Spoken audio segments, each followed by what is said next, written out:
proximal tibiofibular syndesmosis. All right, patient is supine on the table. The affected knee is flexed to 90 degrees, and this is important so the calcaneus is fixed on the table.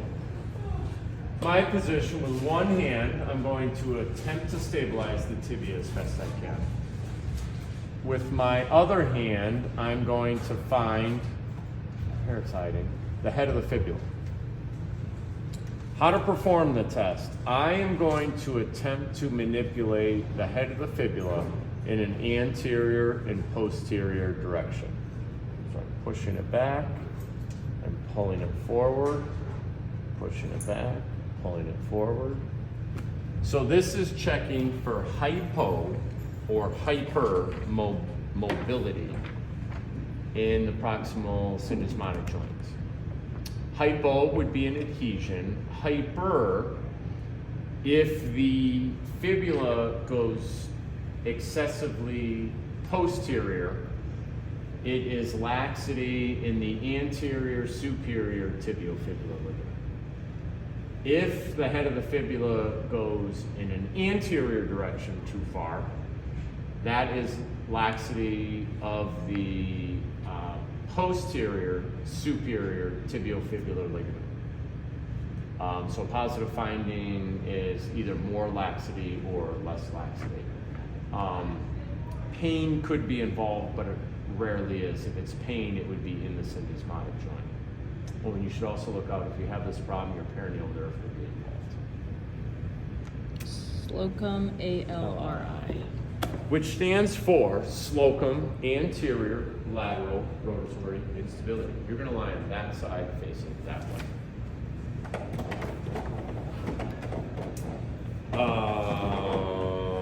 All right. The inside leg, the hip is going to be at 90, knee is going to be at 90. You're going to have to come up a little bit more that way because this has to be on the table. Okay, extend this knee. There you go. Come back a little bit more towards me. All right, so she's not falling off. You're finding greater trochanter, that has to be perpendicular to the ground. Try to keep her body in alignment as much as possible. This is fine. Knee is extended, medial aspect of her foot is resting on the table. Now it does help a little bit if you can get just a little external rotation of the hip, so that's good right there. But keep your body in this position. If you need to, you can use your hand to hold the table, if you need to. All right, my position, what I am going to do is take the thenar eminence of this hand, and I'm gonna put it on the head of the fibula. My other hand is going to be just superior to the knee on the lateral side. The force that I'm going to apply, the first one is going to be internal rotation of the tibia. Then, after that's done, I'm going to do a valgus force to the knee with both hands. Then the third force is I'm going to flex the knee by pushing it diagonally forward. So I've got internal rotation, valgus force. Now I'm flexing the knee forward. This hip has to stay when I do that though. Here, here, and I'm pushing forward like that.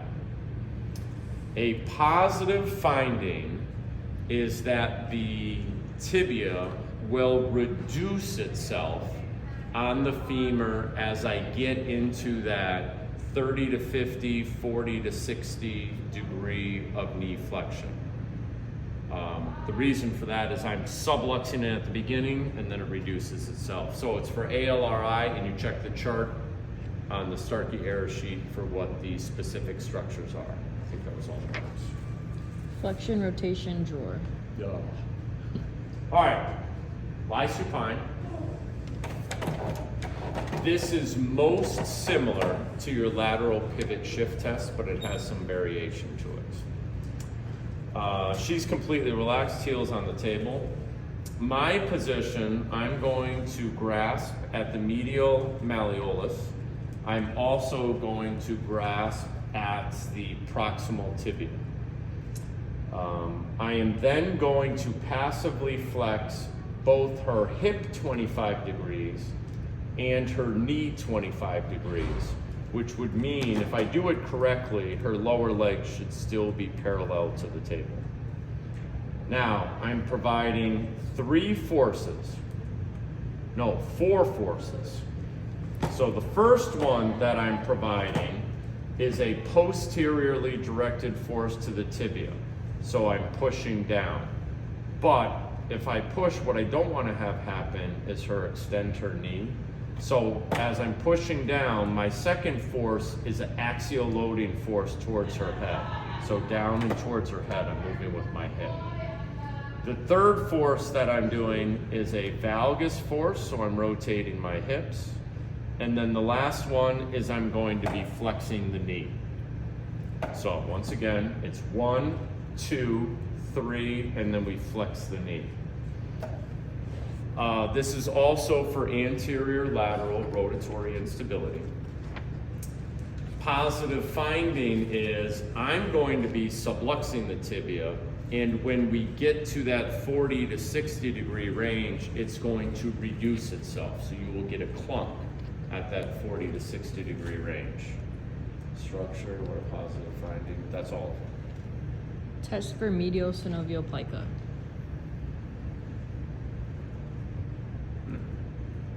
All right. She's supine. I'm off to the side. What I am going to do is flex her hip and knee to 90 degrees. I think it's internal rotation. So I'm going to take my finger and I'm going to place it just medial to her, the medial border of her patella.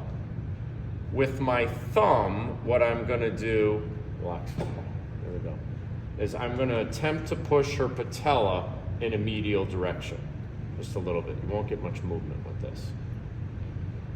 All right, I'm going to internally rotate her tibia just a little bit. And then what I'm going to do is extend her knee, just like that. So I'm going from here all the way up to there, from 90 to 0. A positive finding for this is that usually around the angle of like 60 degrees of knee flexion, there will be a little bit of a click or a stutter when your plica is kind of rubbing over the condyle on the medial aspect of the knee. And so I'm going to feel that kind of rubbing or click that occurs where my finger is located. And that is a positive finding for a plica, which you almost never see, but that's what it's for. Stutter test. Stutter test. Patient's going to be seated, short seated, so your knees are off the end of the table. Stay there.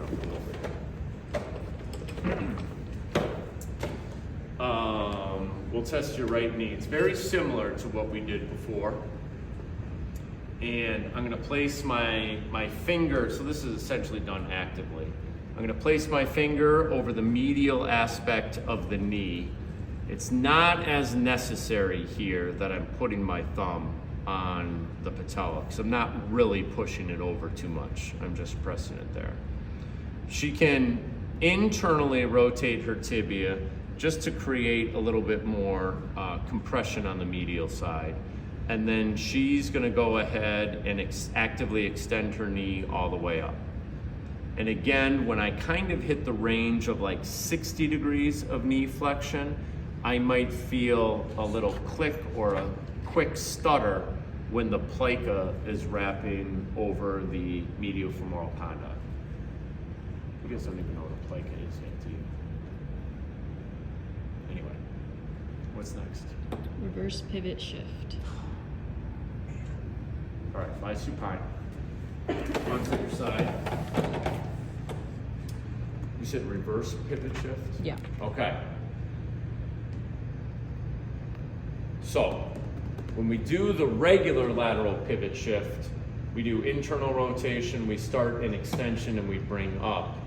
When we do the reverse pivot shift, we actually start the person up with knee flexion, and we are going to externally rotate the tibia. However, I'm still going to provide the same valgus stress force, and I'm moving the patient from knee flexion into knee extension. And this is for rotatory instability, and it's the same thing that when she's in the flexion, I'm subluxing it, and then as she moves into extension, it is going to reduce itself. So you get the clunk when it reduces itself.